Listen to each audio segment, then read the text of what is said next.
ഈ ലോകത്തിൽ ചരിത്രത്തിൽ ആദ്യമായി പഞ്ചക്ഷതങ്ങൾ ലഭിച്ച വ്യക്തിയെ നമുക്കൊന്ന് പരിചയപ്പെടാം. 12-ാം നൂറ്റാണ്ടിൽ ജീവിച്ചിരുന്ന ഒരു ഇറ്റാലിയൻ വിശുദ്ധന്. അദ്ദേഹമാണ് അസീസിയിലെ വിശുദ്ധ ഫ്രാൻസിസ്കൻ സന്യാസ സഭയുടെ സ്ഥാപകൻ. പ്രകൃതിയോടും സകല ചരാചരങ്ങളോടുമുള്ള സ്നേഹത്തിന് പേരുകേട്ടവൻ.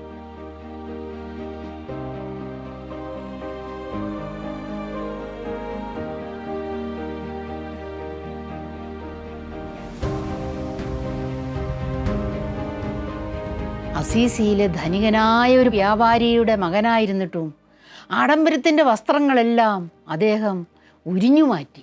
പകരം ദാരിദ്ര്യത്തിൻ്റെ വസ്ത്രം ധരിച്ചു. എന്നിട്ട് അദ്ദേഹം ചെയ്തതോ, അദ്ദേഹം അസീസിയിലെ തെരുവുകളിലേക്ക് ഇറങ്ങി. അസീസിയിൽ എങ്ങും ചുറ്റി നടന്ന് അദ്ദേഹം സ്നേഹത്തിൻ്റെയും സമാധാനത്തിൻ്റെയും സന്ദേശം പ്രസംഗിച്ചു. ഫ്രാൻസിസിൻ്റെ പ്രസംഗം കേട്ട് ധാരാളം യുവാക്കൾ അദ്ദേഹത്തിൻ്റെ അനുയായികളായിത്തീർന്നു.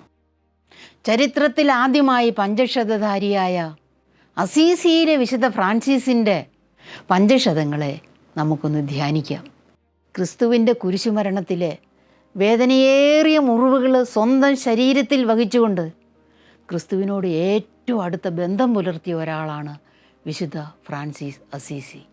യേശുവിനെ ഏറ്റവും അടുത്ത് അനുകരിച്ച വ്യക്തി എന്ന നിലയിൽ പിതാവായ ദൈവം അസീസിയിലെ വിശുദ്ധ ഫ്രാൻസിസിന് പഞ്ചക്ഷതങ്ങൾ നൽകി ക്രൂശിതൻ്റെ വിശ്വസ്തനായി ലോകത്തിന് കാണിച്ചു കൊടുത്തു. വിശുദ്ധ കുരിശിൻ്റെ പുകഴ്ചയുടെ തിരുനാൾ ദിനം. തലേ രാത്രി മുഴുവന് വിശുദ്ധ ഫ്രാൻസിസ് പ്രാർത്ഥനയിൽ മുഴുകി. ഗുഹയുടെ മുമ്പിലുണ്ടായിരുന്ന പാറയിൽ മുട്ടുകുത്തി ഇരുകരങ്ങളും വിരിച്ച് അദ്ദേഹം പ്രാർത്ഥന നിമഗ്നനായിരിക്കുന്ന സമയം അഗ്നിമയനായ ഒരു സെറാഫിദ അദ്ദേഹത്തിൻ്റെ അടുക്കലേക്ക് പറന്നടുത്തു വരുന്നു. സമയം ഏതാണ്ട് പാതിരാത്രി കഴിഞ്ഞിട്ടുണ്ട്. 6 ചിറകുകളുള്ള ഒരു സെറാഫ്. ആ സെറാഫ് വിശുദ്ധ ഫ്രാൻസിസിനെ സമീപിച്ചപ്പോൾ വിശുദ്ധ ഫ്രാൻസിസിന് ക്രൂശിതനായ ഈശോയുടെ ഒരു രൂപം ദൃശ്യമായി. ഈശോ കുരിശിൽ തൂങ്ങിക്കടന്ന് കഷ്ടപ്പെടുന്ന ഒരു രൂപം. ഈ ദർശനം ഏകദേശം 1 മണിക്കൂർ ദീർഘിച്ചു. തദവസരത്തിൽ വിശുദ്ധ ഫ്രാൻസിസിൻ്റെ ഹൃദയത്തിലുണ്ടായ വികാരങ്ങൾ വർണ്ണനാതീതം.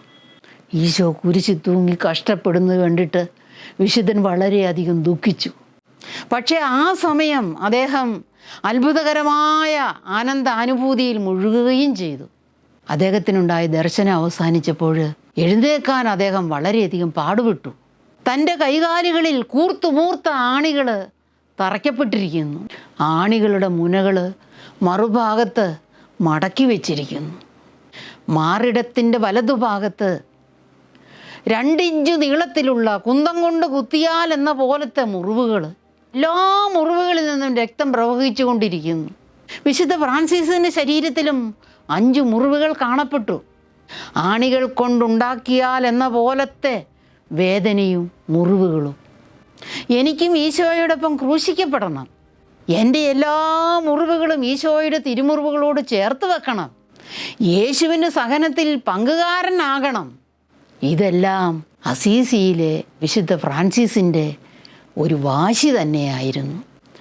ഓരോ കുരിശിനു പുറകിലും ക്രിസ്തു എനിക്കായി ഒരു ശയ്യ ഒരുക്കുന്നുണ്ടെന്ന് മനസ്സിലാക്കിയ ഫ്രാൻസിസ് ആ സഹനത്തിൽ പങ്കാളിയാകാൻ തീക്ഷ്ണമായി പ്രാർത്ഥിച്ചു. ഈശോ വിശുദ്ധ ഫ്രാൻസിസിന് കൊടുത്ത ഒരു വലിയ സമ്മാനമാണ് പഞ്ചക്ഷതങ്ങൾ.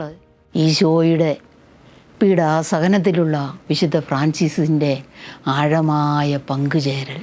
കഴിഞ്ഞ നൂറ്റാണ്ടിൽ വിശുദ്ധ പദവിയിലേക്ക് ഉയർത്തിയ അസാധാരണ വ്യക്തിത്വത്തിന് ഉടമയായിരുന്നു അസീസിയിലെ വിശുദ്ധ ഫ്രാൻസിസ്.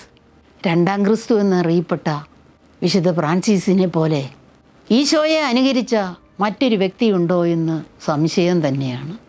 അദ്ദേഹം കടന്നുപോയത് തിരസ്കരണത്തിൻ്റെയും വേദനയുടെയും ത്യാഗത്തിൻ്റെയും പ്രായശ്ചിത്തത്തിൻ്റെയും സ്വയം ശൂന്യവൽക്കരണത്തിൻ്റെയും പുണ്യത്തിൻ്റേതുമായ ജീവിത അനുഭവങ്ങളിലൂടെയായിരുന്നു. വിശുദ്ധ ഫ്രാൻസിസ് ഈശോയിലുള്ള സ്നേഹത്തെ പ്രതി കുഷ്ഠരോഗികളെ പോലും വളരെ സന്തോഷത്തോടെ ആശ്ലേഷിച്ചു. ഈശോയുടെ 5 മുറിവുകൾ വിശുദ്ധ ഫ്രാൻസിസിന് ലഭിച്ചപ്പോൾ അദ്ദേഹത്തിന് ഈശോയുടെ ഗന്ധം, ഈശോയുടെ സ്നേഹത്തിൻ്റെയും ത്യാഗത്തിൻ്റേതുമായ ഗന്ധം അസീസിയിലെ വിശുദ്ധ ഫ്രാൻസിസിൽ രൂഢമൂലമായിരിക്കുന്നു. ഈശോയുടെ കുരിശുമരണത്തിലെ വേദനയേറിയ മുറിവുകൾ തൻ്റെ ശരീരത്തിൽ ഏറ്റുവാങ്ങിക്കൊണ്ട് ഈശോയോട് ഏറ്റവും അടുത്ത ബന്ധം വിശുദ്ധ ഫ്രാൻസിസ് പുലർത്തി. ദൈവമേ, എന്നെ അങ്ങയുടെ സമാധാനത്തിൻ്റെ ഒരു ഉപകരണമാക്കണമേ എന്ന് പ്രാർത്ഥിച്ച വിശുദ്ധ ഫ്രാൻസിസ് തിരുമുറിവുകളിലൂടെ സഹനത്തിൻ്റെ പാത നമുക്ക് കാണിച്ചു തന്നിരിക്കുന്നു. ഓരോ സഹനങ്ങളും അനുഗ്രഹമുള്ളതാക്കി തീർക്കുവാൻ, ഓരോ മുറിവുകളും തിരുമുറിവുകളാക്കുവാനുള്ള കൃപകൾ നമുക്ക് വിശുദ്ധ ഫ്രാൻസിസിനോട് ചോദിച്ചു വാങ്ങാം. വിശുദ്ധ കുർബാനയുമായി ബന്ധപ്പെട്ട വീഡിയോകൾ നിങ്ങൾക്ക് ലഭിക്കാൻ ഈ ചാനൽ സബ്സ്ക്രൈബ് ചെയ്യുക.